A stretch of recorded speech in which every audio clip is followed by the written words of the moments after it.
What's happening, folks? Back with another reaction, back with some more Monty Python, and we're going to listen to another bit from the Monty Python Instant Record Collection album. As I mentioned, once I got a few extra Monty Python CDs that I never had back in the day. Some of the tracks are familiar to me because they're skits that I heard, or sketches rather, that I heard through either the final ripoff, or in some cases, I had actually seen in the Flying Circus, or in some cases the And Now for Something Completely Different film, which is kind of like a greatest hits of the Flying Circus. But a lot of them on here I've never heard, and this is one such bit. So I actually don't know if this is a song or a sketch. It's called World Form, so I'm inclined to think this is not a song. I could be wrong, of course, but yeah, maybe some international meeting of either governmental dignitaries or leading intellectual or scientific figures. Let's see what it is. This is Monty Python. The track is called World Form, and it's included on the the Monty Python Instant Record Collection.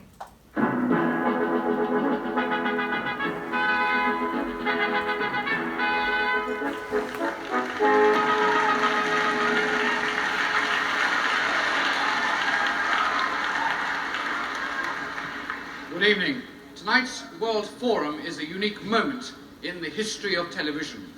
We are deeply privileged and honoured to have with us tonight Karl Marx, the founder of modern socialism and author of the Communist Manifesto, Vladimir Ilyich Ulyanov, better known to the world as Lenin, leader of the Russian Revolution, writer, statesman and father of modern communism, the Cuban guerrilla leader Ernesto Che Guevara, and Mao Zedong, chairman of the Chinese Communist Party since 1949. And the first question is for you, Karl Marx. The Hammers. The Hammers is the nickname of what English football team? West Ham.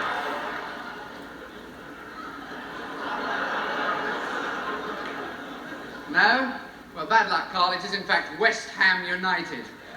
Pretty bubbles. Now then, Che Guevara, Che. Coventry City last won the English Football Cup in what year?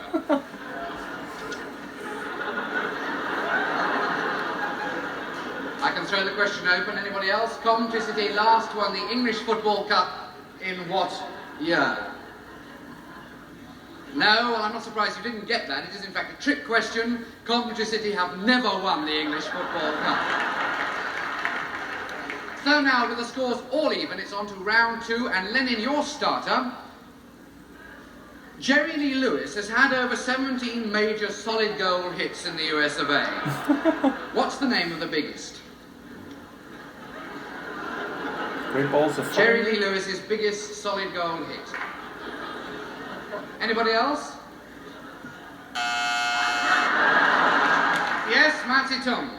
Great balls of fire? Yes, it was indeed.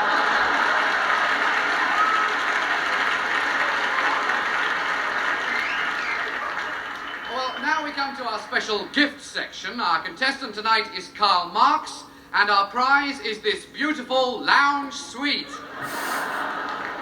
Now, Karl has elected to answer questions on workers' control of factories, so here we go with question number one. Are you nervous, Karl? Good man, here's your first question. The development of the industrial proletariat is conditioned by what other development? The development of the industrial bourgeoisie. Good, yes it is indeed. Thank you. Well done, Karl, you're on your way to your lounge suite. Here's question number two. The struggle of class against class is a what struggle? A what struggle? A political struggle.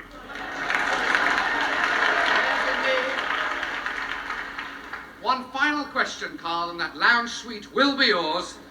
Are you going to have a go? Good man. Here's your final question, Karl Marx. Who won the English Football Cup in 1949? The workers control the means of production. The struggle of the urban proletariat. No, it was Wolverhampton Wanderers who beat Leicester 3-1. Oh, shit.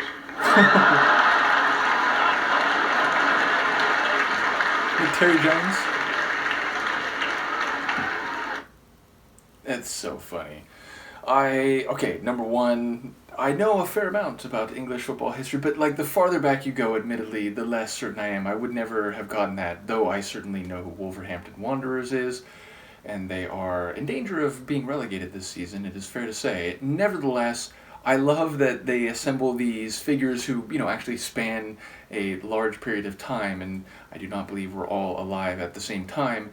Nevertheless, the point is to then hit them with questions about English football and cup runs and so on is hilarious. And then they give a special segment to Marx answering questions that are actually germane to his life's work and his articulation of the themes that form, the bedrock of modern socialism. And then the prize that he can win is a lounge suite with, all the comforts and excesses of capitalistic accumulation and excess. So yeah, I really enjoy the irony and the absurdity of the sketch, which again is just hallmark Monty Python. It does sound like this is another live show. I've done a few reactions and people pointed out that there's a few of them. It was like the election special and the Four Yorkshiremen and so on, that they were all taken from a particular performance in the 70s.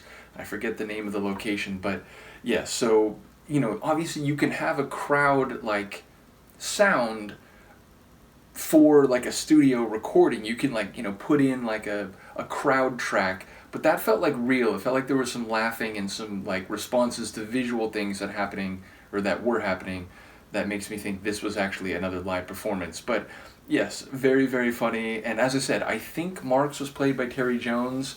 I don't know if... Oh, and we did hear Mao too, didn't we? So I don't know who was playing Mao, but definitely one that I'd like to see the visual reference for. But I've mentioned to people over the years, Monty Python, the films, I've certainly seen multiple times, two of them more than any others, and that's Life of Brian and Holy Grail, but I have also seen Meaning of Life, and as I said, the film that's based on the show Flying Circus, which is a Now for Something Completely Different. But when it comes to a lot of the sketches from And Now for Something Completely Different, and I think others that maybe weren't even in the show, my major experience of Monty Python has been audio. Because again, I had CDs going back to when I was a young teen, and then I'd listen to those relentlessly through my teen years and on into my 20s, and to a slightly lesser extent in more recent years.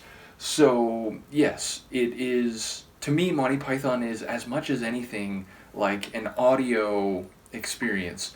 And I will say, the sketches that I have not been familiar with before I got these CDs a couple years ago have been great, because it's new Monty Python that I never heard. So yes, shout out to the remaining members of Monty Python and ultimately all those who've been following this reaction deep dive. Let me know what you think, and I will see you next time. Peace.